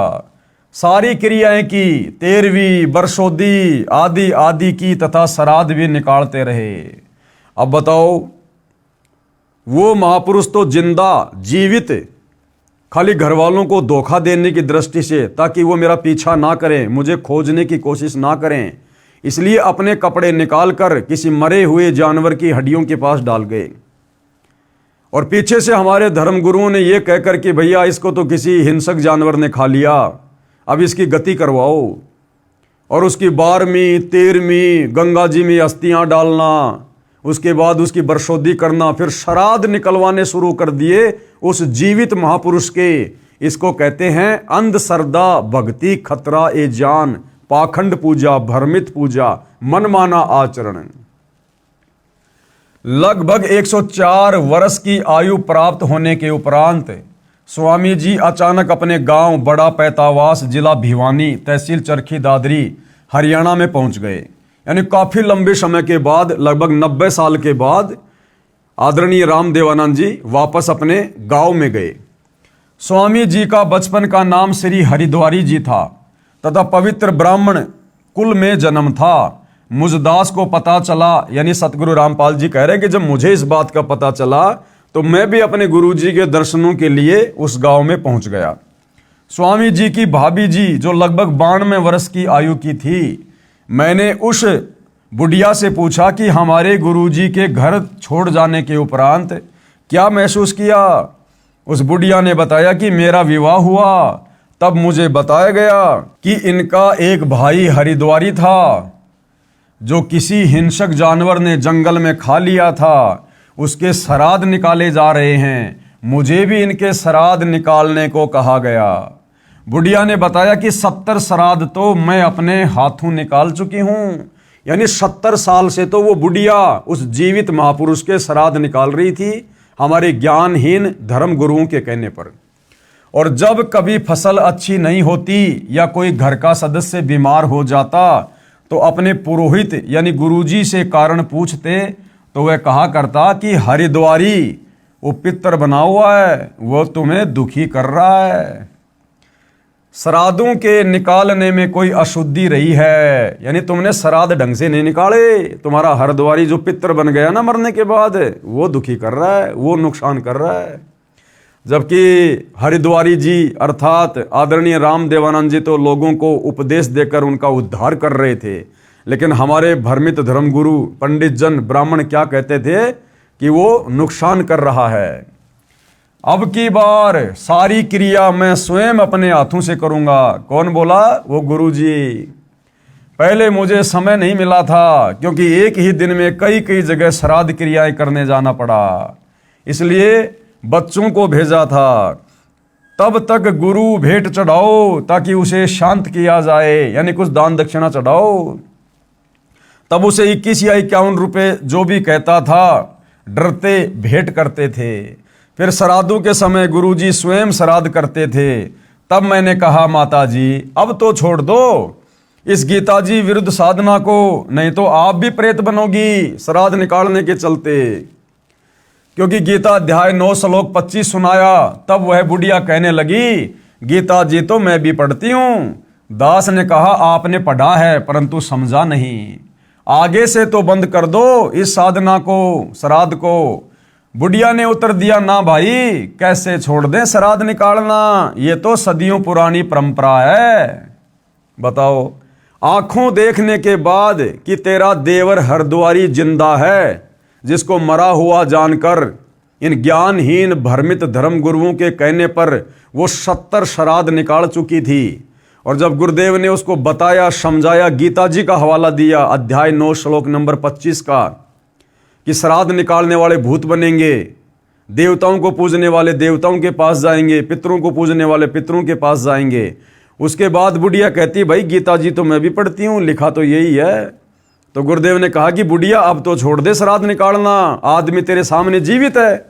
तो बुढ़िया करी ना भाई, इब के या लाग छुट्टे से, ये तो पुरानी परंपरा है, पुरानी परंपरा, ये तो निकालने ही पड़ेंगे। तो बताओ भाई और बहनों, फिर और क्या तरीका अपना जाए ऐसे नादानों को समझाने का। हे पाठकों, यह दोष भोली आत्माओं का नहीं है, ये दोष मूर्ख गुरुओं का अर्थात नीम हकीमों का है, जिन्होंने अपने पवित्र शास्त्रों को समझे बिना और मनमाना आचरण यानी पूजा का मार्ग बता दिया, जिस कारण न तो कोई कार्य सिद्ध होता है, न परम गति तथा न कोई सुख ही प्राप्त होता है। प्रमाण कहाँ है? गीता अध्याय 16 श्लोक नंबर 23 और 24 कि अर्जुन, शास्त्र विधि को त्याग कर जो मनमाना आचरण करते हैं, मनमानी भक्ति साधना करते हैं, जैसे श्राद्ध निकालना, मंदिर मस्जिद चर्च गुरुद्वारों में जाकर पूजा पाठ करना, प्रेत पूजा करना, पितृ पूजा करना, कावड़ लेके आना, तीर्थों पे जाना, धामों पे जाना, पैदल यात्रा करना, देवी देवताओं की पूजा करना, ब्रह्मा विष्णु महेश की पूजा करना, ये सब मनमाना आचरण है। पवित्र चारों वेद और गीता जी में इस प्रकार की साधना को मनमाना आचरण कहा है, जिससे किसी भी प्रकार का कोई भी आध्यात्मिक लाभ साधक को नहीं होता है। शंका प्रश्न 44। अब भाई और बहनों, इतना सब कुछ ज्ञान समझने के बाद, देखने के बाद, अब हिंदू समाज से जुड़े भाई बहन अध्यात्म के विषय में काफी कुछ जानने लगे और उनकी जिज्ञासा आगे से आगे बढ़ने लगी और अधिक जानने की। जो शंकाएं उनके मन में उठती थी उनका समाधान करवाने की। तो इसी दिशा में फिर हिंदू श्रद्धालु ने सतगुरु रामपाल जी से क्या प्रश्न किया, यदि किसी के माता पिता भूखे हों, वे दिखाई देकर कहें तो वह पुत्र नहीं जो उनकी इच्छा पूरी ना करे। फिर भी मन में बहुत सारी शंकाएं, और क्या सवाल किया कि महाराज जी, अगर किसी के माता पिताजी मरने के बाद में भूखे हों और अगर अपने बेटा बेटी को दिखाई दे सौपन में या वैसे, तो वो बेटा बेटी क्या हुआ जो अपने माता पिता की भूख को शांत ना करे, अर्थात श्राद्ध ना निकाले। उत्तर शंका समाधान। तो गुरुदेव ने क्या उत्तर दिया, यदि किसी का बच्चा कुएं में गिरा हो, वह तो चिल्लाएगा ही कि मुझे बचा लो, पिताजी आ जाओ मैं मर रहा हूं।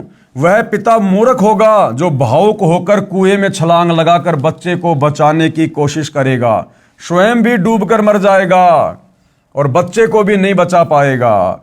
अब क्या तरीका है, उसको चाहिए कि लंबी रस्सी का प्रबंध करे, फिर उस कुएं में छोड़े, बच्चा उसे पकड़ ले, फिर बाहर खींचकर बच्चे को कुएं से निकाले। ठीक इसी प्रकार सतगुरु रामपाल जी हमें समझाना चाह रहे हैं, अगर किसी के माता पिता किसी को इस प्रकार से दिखाई भी देते हैं या किसी ने श्राद्ध भी निकालने हैं, तो सतगुरु रामपाल जी भगवान कह रहे हैं भैया, गीता अध्याय 16 श्लोक नंबर 23 के अनुसार मनमाना आचरण मत करो, नहीं तो मरने के बाद फिर तुम्हारे वंशज श्राद्ध ही निकालते रह जाएंगे और तुम भी इसी प्रकार से प्रेत पितृ भूत योनियों को प्राप्त करोगे, तुम भी भूखे मरोगे। उसका तरीका है अपने उन पूर्वजों की आत्माओं को शांत करने का भी और स्वयं भी अपने बचाव करने का तरीका है। वो तरीका क्या है, तत्वदर्शी संत से उपदेश लेकर शास्त्र अनुकूल भक्ति करो, उससे तुम्हारे पूर्वज जो भूत प्रेत पितर बने हुए हैं या अन्य किसी पशु पक्षी योनि में कष्ट भोग रहे हैं, उनको भी मनुष्य जन्म मिलेगा, उस कष्ट से छुटकारा मिलेगा और तुम्हें भी सत भक्ति मिलने के चलते एक मुक्ति का रास्ता मिलेगा, मुक्ति का मार्ग मिलेगा। श्राद्ध निकालना कोई समाधान नहीं है, ये तो उल्टा कुएं में गिरना है। इसी प्रकार पूर्वज तो शास्त्र विधि त्याग कर मनमाना आचरण पूजा करके पितर बन चुके हैं, संतान को भी पितर बनाने के लिए पुकार रहे हैं, जिस प्रकार रुचि ऋषि के पूर्वजों ने उसको पुकारा। तत्व ज्ञान को समझकर अपना कल्याण करवाएं तथा मुझ दास रामपाल दास के पास परमेश्वर कबीर बंदी छोड़ जी की प्रदान की हुई वह विधि है, जो साधक यानी भगत को तो कल्याण करेगी करेगी, उसके पितरों की भी यानी पितर योनि छूटकर मानव जन्म प्राप्त होगा तथा भक्ति युग में जन्म होकर सत्य भक्ति करके 1 या 2 जन्म में पूर्ण मोक्ष प्राप्त करेंगे। ये तरीका है अपने उन पूर्वजों की आत्माओं को तृप्त करने का, उनकी उन पशु योनियों पितर योनियों से उनको छुटकारा दिलाने का। विचार करें गुरुदेव क्या कह रहे हैं। जैसा कि उपरोक्त रुचि ऋषि की कथा में पितर डर रहे हैं कि यदि हमारे श्राद्ध नहीं किए गए तो हम पतन को प्राप्त होंगे। यानी भाई और बहनों, ये शरीर छोड़ने के बाद हमें जो भी शरीर प्राप्त होता है, इस काल प्रेरणा से हम उस शरीर को छोड़ना नहीं चाहते। कुत्ता चाहे कितना ही भयंकर रोगी क्यों ना हो, पिछले पैर क्यों ना टूट गए हों, कमर पे किसी गाड़ी का पहिया क्यों ना चढ़ गया हो, वो भी उस योनि में जीना ही चाहता है, मरना नहीं चाहता। तो ठीक इसी प्रकार मरने के बाद शास्त्र विरुद्ध साधना करने वाले साधक जब ये प्रेत योनि प्राप्त करते हैं, पितर योनि प्राप्त करते हैं, तो इनको भी डर लगता है कि हमारा शरीर ना छूट जाए। वो जिस सूक्ष्म शरीर में रहते हैं, उस सूक्ष्म शरीर में भले कितने कष्ट हों, परंतु मरना वो भी नहीं चाहते। जैसा कि उपरोक्त रुचि ऋषि की कथा में पितर डर रहे हैं कि यदि हमारे श्राद्ध नहीं किए गए तो हम पतन को प्राप्त होंगे, अर्थात मृत्यु हो जाएगी। अब उनको पितर योनि जो अत्यंत कष्टमय है, अच्छी लग रही है, उसे त्यागना नहीं चाह रहे हैं। ये तो वही कहानी वाली बात है कि एक समय एक ऋषि को अपने भविष्य के जन्म का ज्ञान हुआ। अब गुरुदेव एक कथा सुना रहे हैं, इस काल ने कैसा भयंकर जाल आप और हमारे ऊपर डाल रखा है। हम मनुष्य हैं, आज वर्तमान में हर प्रकार से सुख सुविधा भोग रहे हैं, परंतु मरना कोई नहीं चाहता। चाहे हॉस्पिटल में भयंकर रोग से आदमी सड़ रहा है और पता है कि तुम मरेगा, लेकिन फिर भी मरना नहीं चाहता। अपनी जमीन बेच देगा, गहने बेच देगा अपने इलाज के लिए। इसी प्रकार शरीर छूटने के बाद जब हम अन्य योनियों में जाते हैं, जो शास्त्र अनुसार भक्ति साधना नहीं करते, भले वो सूअर की योनि में चला गया। अब सूअर का क्या जीवन भाई और बहनों, गधे का क्या जीवन, कितना कष्ट, दुख ही दुख है। परंतु वो गधा भी मरना नहीं चाहता, उस शरीर को उत्तम शरीर मान रहा है। वो सूअर भी मरना नहीं चाहता, उस शरीर को उत्तम शरीर मान रहा है। तो इसी विषय में पूज्य गुरुदेव भगवान हमें एक ऋषि की कथा सुना रहे हैं, जो इसी प्रकरण से संबंधित है। एक समय एक ऋषि को अपने भविष्य के जन्म का ज्ञान हुआ। उसने अपने बेटों को बताया कि मेरा अगला जन्म फला फला व्यक्ति के घर पर एक सुअरी से होगा और मैं सुअर का जन्म पाऊंगा। उस सुअरी के गले में गांठ है, यह उसकी पहचान है। उसके पेट से मेरा जन्म होगा। मेरी पहचान ये होगी कि मेरे सिर पर गांठ होगी जो दूर से दिखाई देगी। मेरे बच्चों, उस व्यक्ति से मुझे मोल ले लेना तथा मुझे मार देना और मेरी गति कर देना। यानी उस व्यक्ति को पता था, जो मनुष्य जन्म में था वो ऋषि, कि भाई मेरा अगला जन्म सुअरी के पेट से होगा। और अपने बच्चों को उसने पहले बता दिया कि बच्चों, सूअर का जन्म तो बड़ा दुखदायी होता है, बड़ा कष्टदायी होता है। बच्चों, मैं बड़ा दुख पाऊंगा, इसलिए तुम एक काम करना, मैं तुम्हें पहले बता रहा हूं कि मेरा अगला जन्म फला फला व्यक्ति के घर पर जो सूअर है ना, वहां एक सूअरी के पेट से होगा। और कौन सी सूरी के पेट से होगा? जिस सूरी के जो है गले के पास में गांठ होगी, तुम पहचान कर लेना। और उस सूरी के पेट से जन्म लिया हुआ मैं कौन सा बच्चा होऊंगा? मेरे सर में गांठ होगी जो दूर से दिखाई देगा, तो तुम पहचान कर लेना कि ये हमारा पिताजी है, और मुझे मोल ले लेना और फिर मेरे को मार देना किसी भी प्रकार से, ताकि मेरी गति हो जाए, उस शरीर से मेरा छुटकारा हो जाए। बच्चों ने कहा, बहुत अच्छा पिताजी। ऋषि ने फिर आंखों में पानी भरकर कहा कि बच्चों, कहीं लालचवश मुझे मोल न लो और मुझे तुम मारो नहीं। ये कार्य तुम अवश्य करना, नहीं तो मैं सुअर योनि में महाकष्ट उठाऊंगा। बच्चों ने पूर्ण विश्वास दिलाया कि पिताजी, हम जरूर आपका कल्याण करवा देंगे। उसके पश्चात कुछ दिनों में उस ऋषि का देहांत हो गया। उसी व्यक्ति के घर पर उसी गले में गांठ वाली सूरी के वही सिर पर गांठ वाला बच्चा भी अन्य बच्चों के साथ उत्पन्न हुआ। उस ऋषि के बच्चों ने वह सूरी का बच्चा मोल ले लिया, तब उसे मारने लगे। उसी समय वह बच्चा बोला, उसी समय काल प्रेरणा से वो बच्चा बोला, बेटा मुझे मत मारो, मेरा जीवन नष्ट करके तुम्हें क्या मिलेगा। क्योंकि अब उस सूअर की योनि में आने के बाद उसे लगा कि बस बहुत बढ़िया है, आनंद ही आनंद है। सारा दिन गटर में पड़े रहते हैं, गंदगी में नाक रगड़ते रहते हैं, ना कमाना ना धमाना, ना स्कूल जाना, ना फीस भरना, ना नमक तेल मिर्च की चिंता, बस इससे बड़ा जीवन और कुछ नहीं है। तो जब वो बेटे गए और उसको मोल ले लिया और जैसे मारने लगे, तो तुरंत वो बोला कि बेटा मुझे मत मारो, अरे मैंने तुम्हारा क्या बिगाड़ दिया, मुझे रहने दो। तब उस ऋषि के पूर्व जन्म के बेटों ने कहा, पिताजी आपने ही तो कहा था।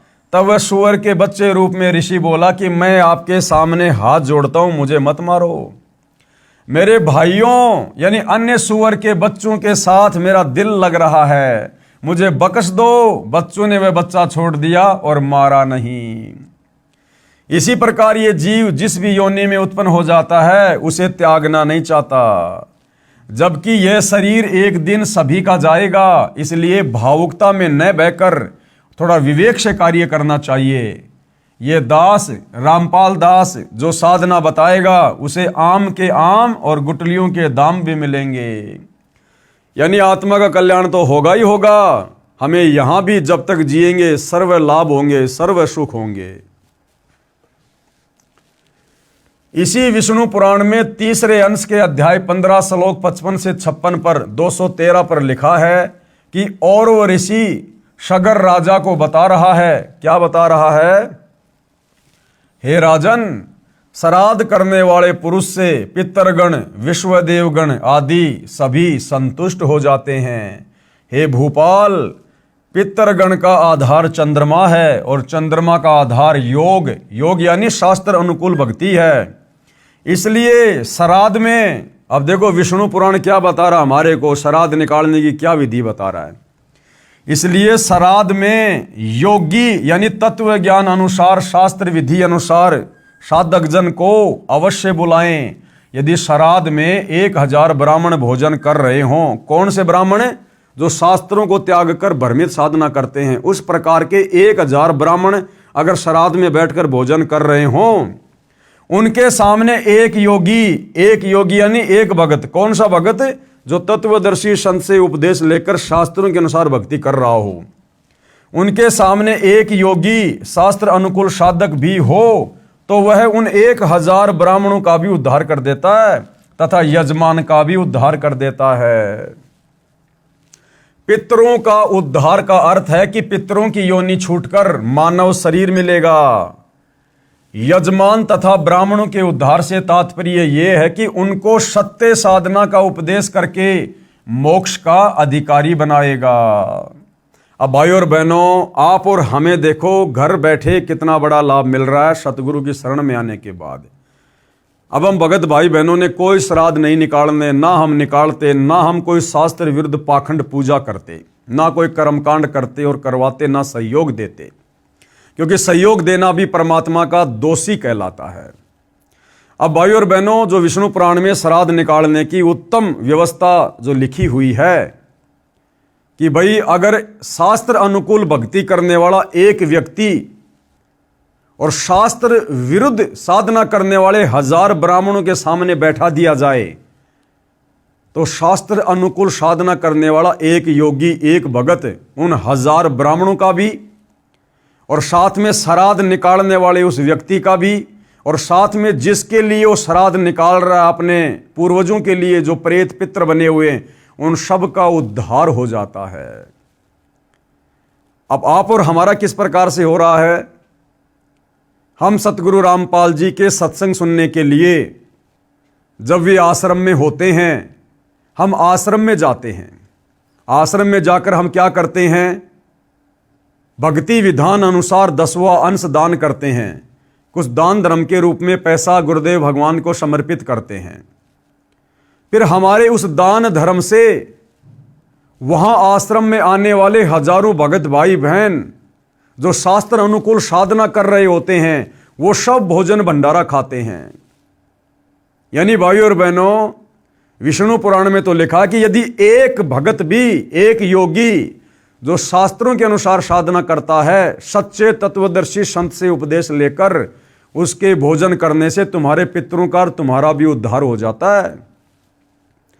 और जब सतगुरुदेव भगवान आश्रम में होते हैं सशरीर, और उस समय यदि हम आश्रम में जाकर दान करते हैं, उस दान से फिर हजारों भगत भाई बहनों के लिए भोजन की व्यवस्था होती है, और सभी साधक जन, सभी योगी जन हमारे उस दान से भोजन ग्रहण करते हैं। तो सोचो भाइयों और बहनों, जब हजारों लाखों भगत भोजन खाएंगे तो हमारे पितर तो चुटकी बजाते ही मनुष्य योनि को प्राप्त करेंगे, मनुष्य योनि को। तो ये है उत्तम विधि हमारे उन पूर्वजों की संतुष्टि के लिए, उनकी तृप्ति के लिए, जो हमारे भ्रमित धर्म गुरुओं के द्वारा ये पाखंड पूजा करके और इस प्रकार की निकृष्ट योनियों को प्राप्त हुए हैं। और वर्तमान में हमारे भ्रमित धर्मगुरुओं के द्वारा जिस प्रकार से श्राद्ध निकलवाए जाते हैं पाखंड पूजा के तहत, कर्म कांड के तहत, ये शास्त्र विरुद्ध होने से ना तो उनके पितरों की तृप्ति होगी, और उल्टा वो श्राद्ध निकालने वाला भी पाप का भागी, और श्राद्ध का भोजन खाने वाला उस श्राद्ध निकालने वाले से भी कई गुना ज्यादा पाप का भोगी। पेश है प्रमाण के लिए श्री विष्णु पुराण के 3रे अंश के अध्याय 15 श्लोक 55-56 की फोटोकॉपी, यानी परमाणु सहित सब कुछ बताया जा रहा है। यह विष्णु पुराण का 3रा अंश है।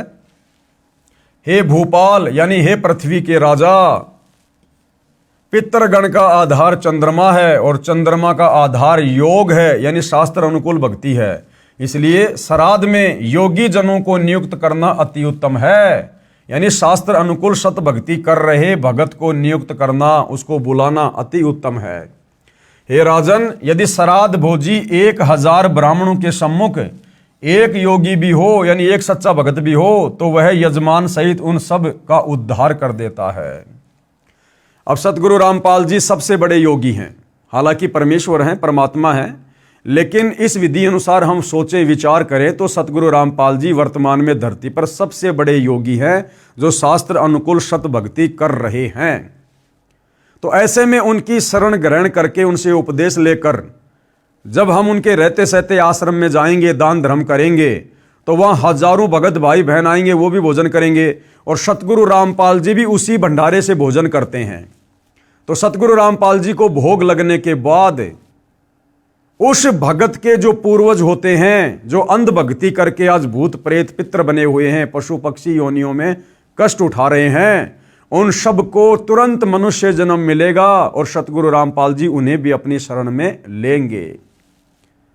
ठीक इसी प्रकार भाइयों और बहनों, वर्तमान में गीता जी अध्याय 3 श्लोक नंबर 13 के अनुसार हम सतगुरु रामपाल जी के सभी भगत भाई बहन जिस प्रकार से उस विधान को फॉलो करते हुए अपने अपने घर पर प्रतिदिन भोग की आरती के साथ सतगुरु रामपाल जी को भोग लगा रहे हैं, ये वही विधि है जो विधि इस विष्णु पुराण में लिखी हुई है।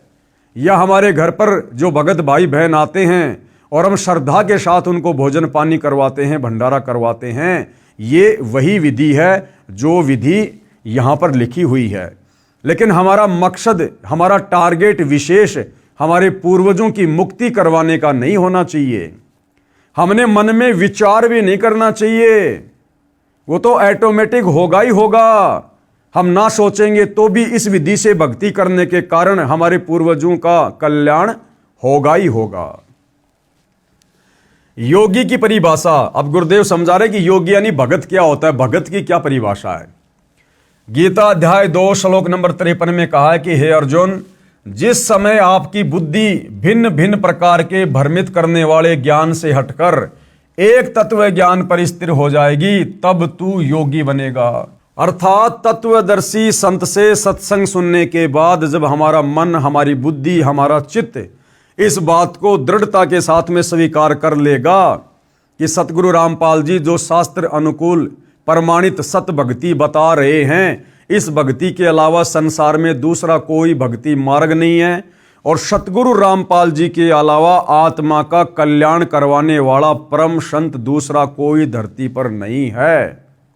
जब इतना हमें दृढ़ विश्वास हो जाएगा, उसके बाद चाहे ब्रह्मा विष्णु महेश भी कोई भी रूप धारण करके यदि हमें इस सत भक्ति से भ्रमित करने का प्रयास करेंगे तो भी हम डगमग नहीं होंगे और ज्ञान के आधार से उन्हें दो टूक जवाब दे देंगे, उनको भी मुंह की खाके जानी पड़ेगी। जब भगत भक्ति मार्ग पर ज्ञान को आधार बनाकर इतना दृढ़ होगा तब वह योग को प्राप्त करता है, अर्थात तब तो वो भगत कहलाता है, पक्का भगत, सच्चा भगत। गीता अध्याय 2 श्लोक 53 में कहा है कि हे अर्जुन, जिस समय आपकी बुद्धि भिन्न भिन्न प्रकार के भ्रमित करने वाले ज्ञान से हटकर एक तत्व ज्ञान पर स्थिर हो जाएगी, तब तू योगी बनेगा, अर्थात भगत बनेगा।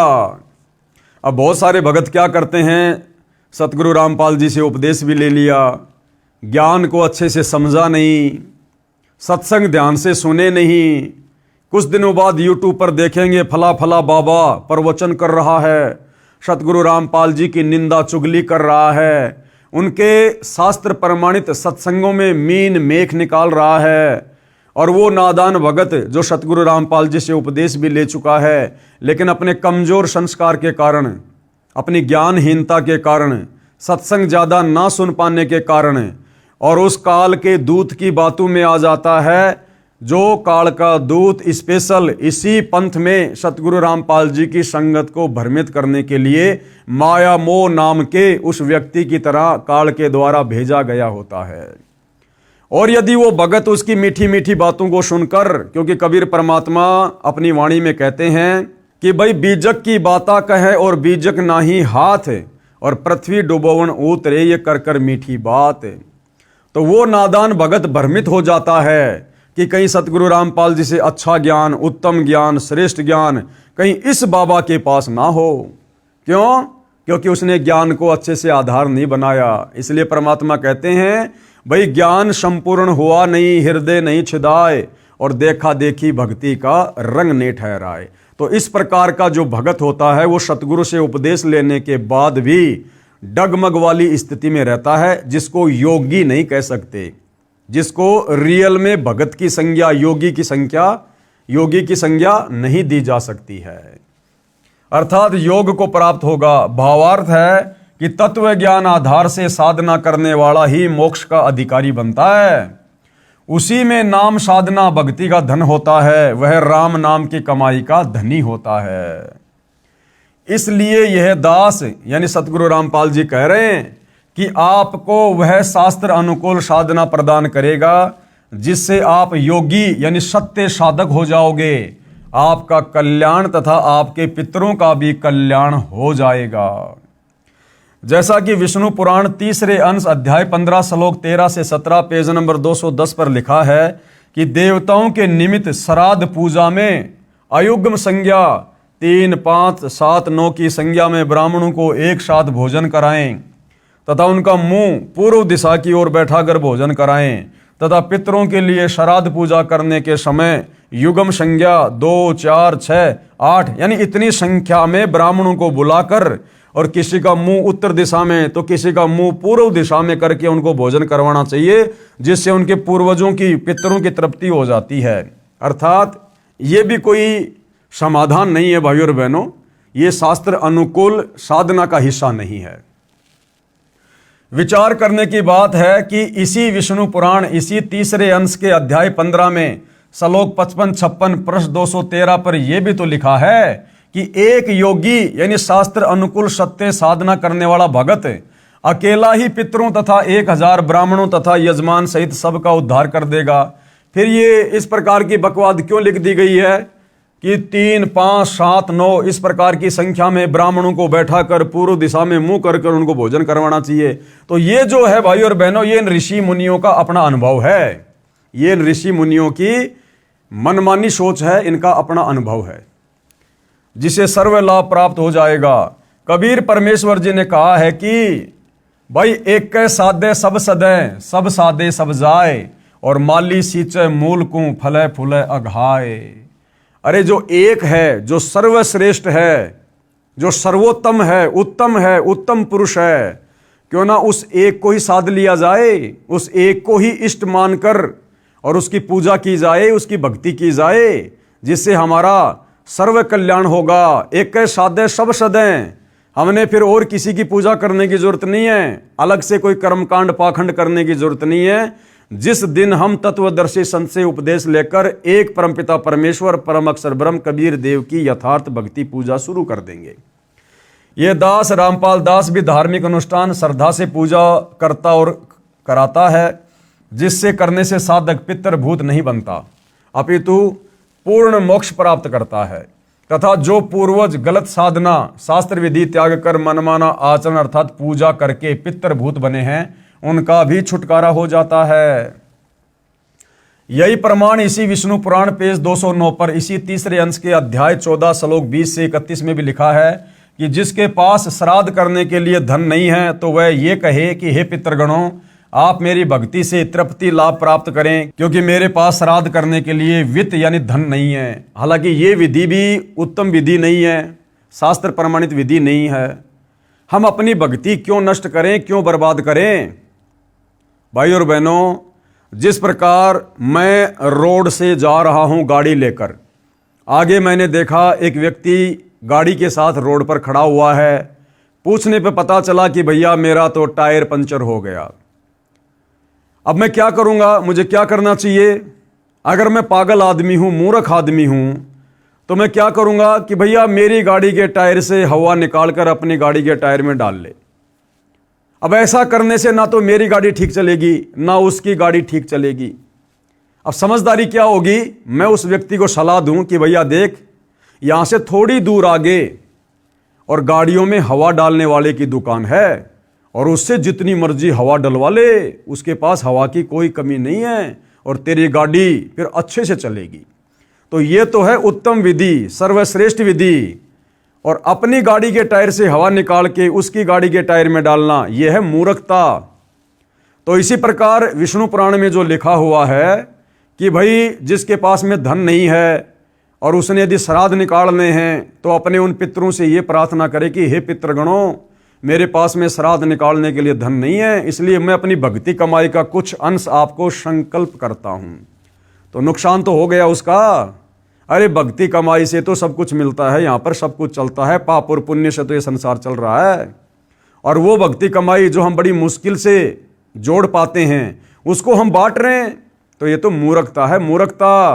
इसलिए अपने उन पितरों की, पूर्वजों की यदि आप मुक्ति चाहते हैं, तो उत्तम विधि है परम संत सतगुरु रामपाल जी से उपदेश लेकर उनके द्वारा बताई गई सत भक्ति करो, जिससे आपके पितरों का ऑटोमेटिक उन पितृ योनियों से छुटकारा होगा और उनको मनुष्य जन्म मिलेगा, और सतगुरु रामपाल जी उनको अपनी शरण में मिलेंगे।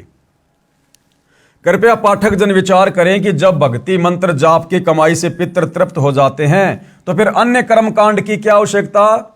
ये पंडितों को बुलाना, खीर रोटी हलवा बनाना, इस प्रकार के कर्मकांड करना, फिर उनकी क्या आवश्यकता है? अगर भक्ति कमाई संकल्प करने मात्र से पितृ तृप्त हो रहे हैं, फिर इन पंडितों को बुलाकर, ब्राह्मणों को बुलाकर कर्मकांड क्यों करना फिर? तो ये पाखंड है, ये भक्ति विरुद्ध साधना है। ये सर्व प्रपंच ज्ञानहीन गुरु लोगों ने अपने पेट पोषण के लिए ही किया है, क्योंकि गीता अध्याय 4 श्लोक 33 में भी लिखा है कि द्रव्य यानी धन द्वारा किया यज्ञ यानी धार्मिक अनुष्ठान से ज्ञान यज्ञ यानी तत्व ज्ञान आधार पर नाम जाप साधना श्रेष्ठ है। कि पहले हमें यह तो पता चले कि वास्तव में अध्यात्म क्या है, भक्ति क्या है, ज्ञान क्या है, दान धर्म तो उसके बाद करना चाहिए। एक और विचारणीय विषय है कि विष्णु पुराण में पितृ व देव पूजने का आदेश एक ऋषि का है तथा वेदों व गीता जी में पितरों व देवताओं की पूजा का निषेध है। यानी पुराणों में जिस प्रकार से ये श्राद्ध निकालने की, पितृ पूजने की जो विधि लिखी हुई है, ये उन ऋषि मुनियों का अपना अनुभव है, ये परमात्मा का विधान नहीं है। परमात्मा का विधान है चारों वेद और गीता का ज्ञान है, और चारों वेद और गीता जी में तो भूत पूजना, श्राद्ध निकालना, पितृ पूजना अध्याय 9 श्लोक नंबर 25 में परमात्मा ने बिल्कुल मना किया है। तो पुराणों में जो इस प्रकार की ओछी, आदि अधूरी, शास्त्र विरुद्ध साधना है, ये उन ऋषि मुनियों की देन है, जो हमने उनके आदेश को पालन नहीं करना है।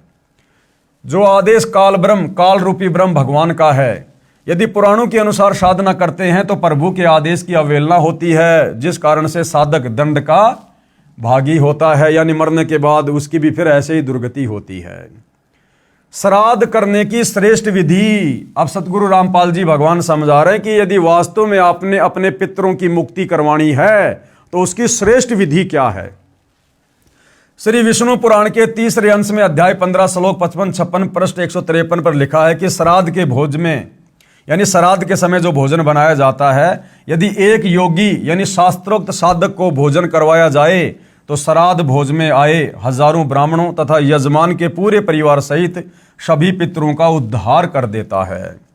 अब वो विधि वर्तमान में कहाँ है? वो सतगुरु रामपाल जी के पास है, उनके पंथ में है। विवेचन मेरे यानी लेखक कौन? सतगुरु रामपाल जी के तत्व ज्ञान को सुन समझकर भगत दीक्षा लेकर साधना करते हैं। ये योगी यानी शास्त्रोक्त साधक हैं। हम सत्संग समागम करते हैं, उसमें भोजन भंडारा लंगर भी चलाते हैं। जो व्यक्ति उस भोजन भंडारे में दान करता है, उससे बने भोजन को योगी यानी मेरे शिष्य तथा ये दास सब खाते हैं। ये दास यानी लेखक सतगुरु रामपाल जी सत्संग सुनाकर नए व्यक्तियों को यथार्थ भक्ति ज्ञान बताता है और शास्त्रों के प्रमाण प्रोजेक्टर पर दिखाता है, जिस कारण से श्रोता शास्त्र विरुद्ध साधना त्याग कर शास्त्रोक्त साधना करते हैं। इस प्रकार उस परिवार का उद्धार हुआ। उनके द्वारा दिए दान से बने भोजन को भक्तों ने खाया, इससे पितरों का उद्धार हुआ। पितर जूनी छूटकर अन्य जन्म मिल जाता है। सत्संग में यदि 1000 ब्राह्मण भी उपस्थित हों तो वे भी सत्संग सुनकर शास्त्र विरुद्ध साधना त्याग कर अपना कल्याण करवा लेते हैं। ये है उत्तम विधि सर्व कार्यों को सिद्ध करने की।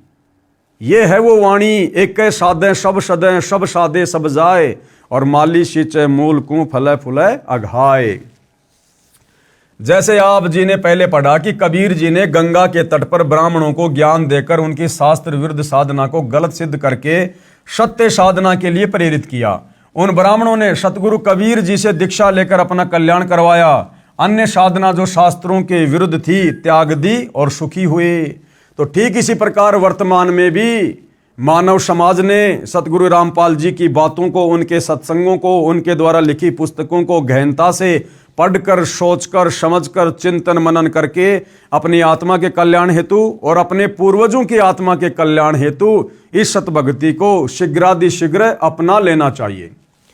दास की प्रार्थना है, यानी सतगुरु रामपाल जी कह रहे हैं कि वर्तमान में मानव समाज शिक्षित है, वह अवश्य ध्यान दे तथा शास्त्र विधि अनुसार साधना करके पूर्ण परमात्मा के सनातन परम धाम शाश्वतम स्थानम यानी सतलोक, जो कभी खंड नहीं होता, नष्ट नहीं होता, अर्थात सतलोक को प्राप्त करें, जिससे पूर्ण मोक्ष तथा परम शांति प्राप्त होती है। गीता अध्याय 15 श्लोक 4 तथा अध्याय 18 श्लोक 62 में जिसको प्राप्त करने के लिए कहा है, इसके लिए तत्वदर्शी संत की तलाश करो। तत्वदर्शी संत के बिना नहीं मिलेगा। और तत्वदर्शी संत के विषय में कहाँ बोला गया है? गीता अध्याय 4 श्लोक 34 कि अर्जुन, उस तत्व ज्ञान को प्राप्त करने के लिए किसी तत्वदर्शी संत की खोज कर, भली भांति उसको दंडवत प्रणाम करके उसको प्रसन्न कर, फिर वो तत्वदर्शी महात्मा तुझे तत्व ज्ञान का उपदेश करेंगे, जिससे आपको परम शांति होगी और परम गति प्राप्त होगी। एक श्रद्धालु ने कहा कि मैं आपसे उपदेश लेकर आप द्वारा बताई साधना भी करता रहूंगा तथा श्राद्ध भी निकालता रहूंगा तथा अपने घरेलू देवी देवताओं को भी ऊपरले मन से पूछता रहूंगा, इसमें क्या दोष है? भाई इसमें तो दोष ही दोष है, परमात्मा का विधान भी तोड़ रहे हो।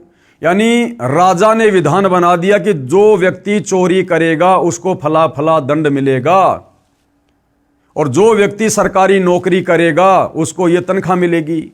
और वो व्यक्ति कहे कि मैं सरकारी नौकरी भी करता हूँ और साथ में चोरी भी करता रहूंगा, इसमें क्या दोष है? भैया नौकरी करेगा उसके तो तनख्वाह मिलेगी, और चोरी करेगा उसका दंड भी मिलेगा। मुजदास की प्रार्थना, संविधान की किसी भी धारा का उल्लंघन कर देने पर सजा अवश्य मिलेगी। इसलिए पवित्र गीता जी व पवित्र चारों वेदों में वर्णित व वर्जित विधि के विपरीत साधना करना व्यर्थ है। यानी गुरुदेव भगवान कह रहे हैं कि पवित्र चारों वेद और चारों वेदों का निष्कर्ष गीता जी, अगर आपने इसके विपरीत साधना की तो भाई आप परमात्मा के दोषी बनोगे, शास्त्र विरुद्ध साधना करने के चलते। इसका प्रमाण पवित्र गीता जी अध्याय 16 श्लोक 23-24 में है। यदि कोई कहे कि मैं कार में पंचर ऊपरले मन से कर दूंगा, नहीं, राम नाम की गाड़ी में पंचर करना मना है। ठीक इसी प्रकार शास्त्र विरुद्ध साधना हानिकारक ही है। जो भाई कह रहा था ना कि मैं जी आपसे भी नाम ले लूंगा और ऊपरले मन से श्राद्ध भी निकालता रहूंगा, तो गुरुदेव भगवान समझा रहे, नादान प्राणी, तू अपनी गाड़ी लेकर जा रहा है और गाड़ी को साइड में रोक कर कहे कि मैं तो ऊपरले मन से गाड़ी के टायर में पंचर कर देता हूं, मैं जानबूझ के थोड़ी कर रहा हूं, ऊपरले मन से कर देता हूं, तो पंचर ही है, तेरा कार्य तो बाधित होगा ही होगा। तो इसी प्रकार परमात्मा का नियम तोड़ देने से हम प्राणी दंड के भागी होते हैं। और ये जो शास्त्र विरुद्ध साधना है, ये परमात्मा के विधान को तोड़कर, उनकी नियम और मर्यादाओं को तोड़कर, उनके संविधान को, जो भक्ति वाला संविधान है, उस संविधान को तोड़कर किया जाने वाला मनमाना आचरण है। और भाई इसकी सजा प्राणी को भुगतनी पड़ती है। कोई ये ना सोचे कि भाई मैं कोई बाबा रामपाल जी की भक्ति नहीं कर रहा, ना मुझे आवश्यकता है, और मैं तो जो कर रहा हूँ वही ठीक है, मेरे तो सारे ठाट बाट हैं, बड़ी कंपनी चला रहा हूँ, बड़ी फैक्ट्री है मेरे पास में, या बड़ी नौकरी है, बड़ा बिजनेस है, मेरे बच्चे बढ़िया कमा रहे हैं, हमें क्या आवश्यकता भक्ति की। भैया इस जन्म में आपको जो भी ठाट बाट हैं, भले आप संत रामपाल जी के भगत भी नहीं हैं, आप भले और भी कोई भक्ति नहीं करते, सारे उल्टे काम करते हैं, मांस आप खा रहे हैं, शराब आप पी रहे हैं, 2 नंबर के काम आप करते हैं, रिश्वत आप ले रहे हैं, फिर भी आपके घर में ठाट बाट हैं। भैया वर्तमान में आपको जो भी कुछ मिल रहा है इस मनुष्य जीवन में, ये आपके पिछले मनुष्य जन्म में की गई भक्ति का प्रतिफल है, और इसको आप जी बर्बाद कर रहे हैं आगे से सत भक्ति ना करके। तो इस जन्म में तो मान लीजिए आपके बड़े ठाट बाट हो रहे हैं और आपको लग रहा है मुझे भक्ति की क्या आवश्यकता है। ये जन्म कोई हमेशा नहीं रहेगा। वैसे ही कलयुग में 80-90 साल में आदमी निकल लेता है, और वैसे तो जीवन का 1 सेकंड का भरोसा नहीं। तो फिर आत्मा की यात्रा यहीं थोड़ी रुक जाती है। ये शरीर छोड़ने के बाद फिर भैया दुख ही दुख है। गधे की योनि, कुत्ते की योनि, सूअर की योनि, गंदी नाली का कीड़ा, जंगली जानवर, कभी प्रेत बनेंगे, कभी पितर बनेंगे, कभी भूत बनेंगे, फिर नरक में जाएंगे। फिर भैया फिर क्या बहानेबाजी करोगे? इसलिए इस मनुष्य जन्म में भक्ति करना हमारा प्रथम मकसद होना चाहिए, क्योंकि 84 लाख योनियों से बाहर निकालकर परमात्मा हमें ये मनुष्य जन्म सिर्फ और सिर्फ तत्वदर्शी संत की शरण में आकर सत भक्ति करके अपनी आत्मा का कल्याण करवाने के लिए देता है।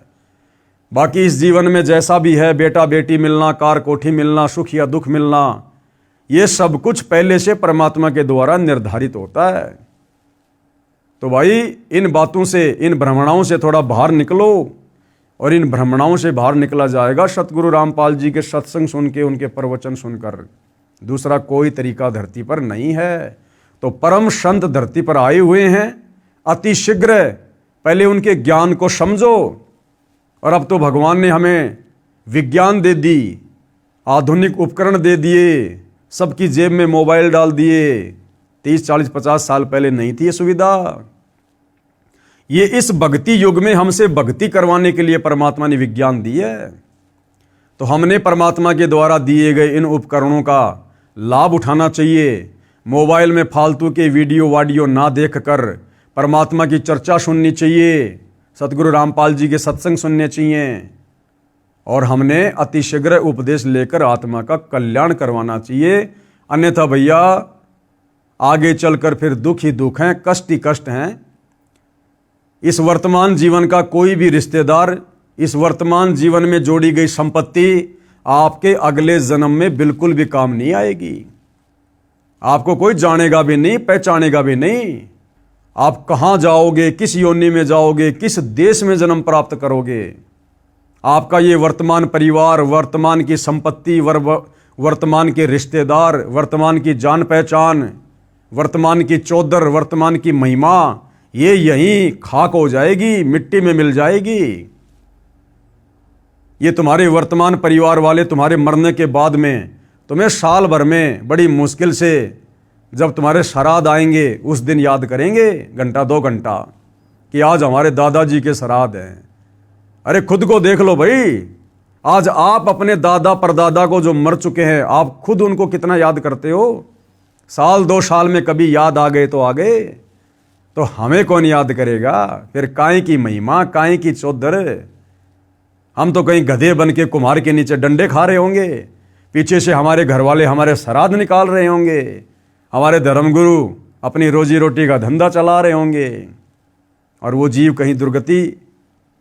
तो भाई विचार करो, अब समय है, मनुष्य जन्म है, परमात्मा धरती पर है, सच्चा सतगुरु स्वयं धरती पर है। इससे अच्छा मौका इस मनुष्य जीवन के लिए शायद ही कभी किसी युग में मिले। फिर तो समझदार को तो भाई और बहनों संकेत ही काफ़ी होता है। बाकी सतगुरु रामपाल जी के कर कमल से लिखित पवित्र पुस्तक हिंदू साहिबान नहीं समझे गीता वेद पुराण, आज इस पवित्र पुस्तक पर हमारा ये 18वें नंबर का वीडियो था। कल परमेश्वर जी के आशीर्वाद से फिर सेवा में हाजिर होंगे। तब तक गुरुदेव भगवान हम सबको आज्ञा दे, आशीर्वाद दे, सद्बुद्धि दे, हमारा मार्गदर्शन करे। बंदी छोड़ सतगुरु रामपाल जी भगवान की जय हो।